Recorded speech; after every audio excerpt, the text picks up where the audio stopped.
Muito bem, pessoal, vamos para mais uma aula nossa.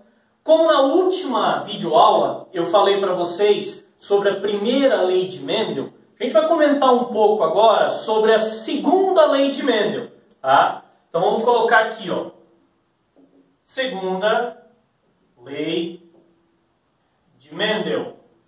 Nessa segunda lei, a gente vai falar sobre o dihibridismo. O que é isso? Lá na primeira lei, Mendel trabalhou cada característica de forma separada. A partir daqui, ele vai começar a trabalhar com duas características ao mesmo tempo. Ao invés de trabalhar com uma, ele vai ver como ocorre o desenvolvimento e a manifestação das características, só que dessa vez duas ao mesmo tempo. Não só apenas uma. Em um dos cruzamentos, Mendel considerou ao mesmo tempo as seguintes características ou os seguintes caracteres: a cor e a forma da semente. E aí nessa situação, quanto à cor, ele viu que você tinha as duas variáveis amarela ou verde, e quanto à forma, lisa ou rugosa. Ele acabou determinando também entre dominância e recessividade, só para relembrar vocês. Dominância é aquela variável que aparece em todas as gerações, e recessividade é aquela variável em que ela desaparece em algumas gerações, mas reaparece em outras. A análise isolada dessas características mostrou que a cor amarela é dominante do que a verde e a forma lisa é dominante referente à rugosa. Como sempre, Mendel utilizou ervilhas puras na geração parental. E aí surge para a gente essas características. Já estou usando aí, né, a teoria dos genes. Mendel usava a ideia dos fatores, né, os famosos fatores mendelianos, os fatores hereditários. Aqui a gente já vai trabalhar com a ideia dos genes. Vamos trabalhar um pouquinho mais para frente. Outra coisa, surge mais uma característica aqui. Mais recente, um pesquisador desenvolveu uma forma bem simples para a gente trabalhar com a distribuição aí, né, dos genes e dos alelos num possível cruzamento, né? Quem foi que fez isso? Um pesquisador chamado Punnett. Punnett, ele vai desenvolver o que a gente chama de quadro de Punnett, que é esse quadrozinho aí, né, que aparece para a gente neste caso, onde ele vai distribuir, né, os gametas da geração parental e os possíveis cruzamentos. Vamos entendendo isso de pouco em pouco, né? Então vamos lá. Ele pegou geração pura para as duas características dominantes, né, para as duas características com as duas variáveis. Então, no caso da cor, amarela pura. No caso da textura, lisa, né? No caso, né, a textura lisa das sementes. Outra coisa, para você determinar qual seria a variável dominante e a variável recessiva, a gente usa a letra maiúscula para dominante e minúscula para recessiva. Tá? E outra, sempre a primeira letra da variável recessiva. No caso da cor, a variável recessiva é verde, então a gente usa a letra V. No caso da textura, a variável recessiva é o R, e por isso a gente usa a letra R. E aí maiúsculas, né? Vzão, Vzão, Rão, Rão. E verde rugosa para Vzinho, Vzinho, verde. Rzinho, Rzinho para rugosa, tá? No final das contas, eles vão gerar gametas apenas do tipo Vzão, Rão e Vzinho, Rzinho. Na distribuição, a gente tem 100% dos indivíduos sendo amarelas e lisas, mas totalmente heterozigota. Ok? Então essa foi a primeira ideia de Mendel. Quando você vai para a geração F2, você pega F1, que é totalmente híbrida, né? Totalmente heterozigota. Vai para a autofecundação, você tem a formação, cada indivíduo, de 4 gametas diferentes. Um gameta puro dominante para as duas, um gameta dominante para cor, recessivo para textura, um gameta o inverso, recessivo para a cor, dominante para a textura, e um outro gameta totalmente recessivo, tanto para cor quanto para textura. E aí quando você faz o quadro de Punnett com os possíveis, né, cruzamentos, você tem 16 possíveis indivíduos. Eu facilitei e coloquei nesse quadro aqui para gente, analisando em F2. E aí como que ficaria? Os genótipos de 16 possíveis, 9 desses 16 vão ter amarelas e lisas. No caso, as duas características vão ser dominantes. Tá? Dos 16, 3 vão ser amarelas, cor dominante, e a textura recessiva.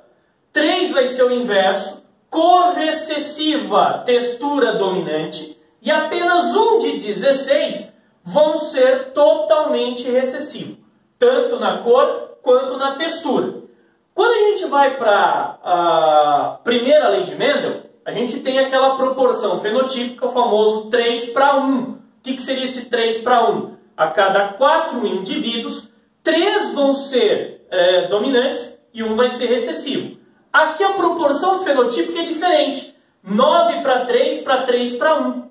Tá? Porque de 16 indivíduos, 9 vão manifestar as duas variáveis dominantes, 3 vai manifestar uma dominante e a outra recessiva, 3 o inverso, uma recessiva, outra dominante, e 1 totalmente recessivo nas duas variáveis. Tá? Qual que é a conclusão que a gente chega na segunda lei de Mendel? Analisando a interpretação dos resultados, Mendel concluiu que a cor da ervilha é independente da textura e vice-versa.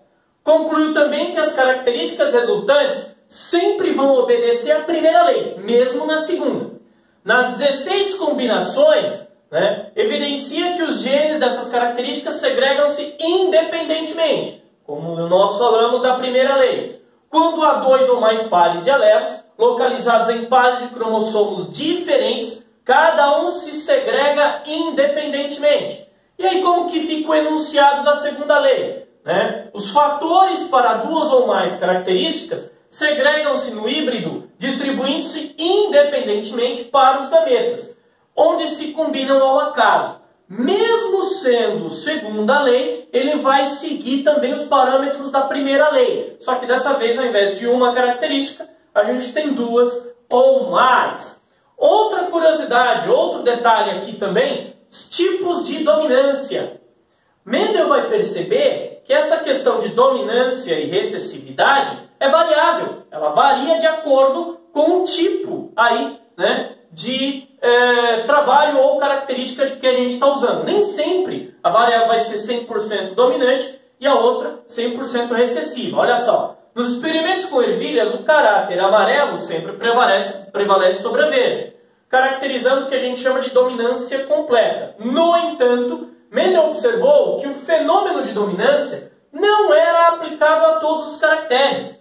Quando analisava o cruzamento das ervilhas quanto ao comprimento, por exemplo, do pedúnculo da flor, você tem a flor, aquele pedacinho que liga no caule é chamado de pedúnculo. Ele tinha dificuldade em classificar o heterozigoto, pois tinha uma característica bem variável, bem intermediária. Né? E aí vamos ver os tipos, né? Vamos ver aqui os tipos de dominâncias que a gente pode encontrar, né, nas características, nas variáveis. Então vamos lá, ó. Tipos de dominância. Como a gente viu, a primeira é a famosa dominância completa. Dominância completa. Essa dominância completa é o que a gente viu aí na primeira lei de Mendel, onde você tem o gene dominante, que se manifesta, o gene recessivo, que fica guardado na geração para se manifestar na próxima. Né? Ele só se manifesta no duplo recessivo. Dominância incompleta, o fenótipo do heterozigoto é intermediário, sendo possível identificar o tipo de genótipo em função do tipo de fenótipo. Em termos bioquímicos, no heterozigoto, um dos alelos produz uma pequena quantidade da sua característica. Não chega a se manifestar completo. Por quê? Precisa do par dominante, né? Então vamos colocar aqui, ó. Dominância incompleta.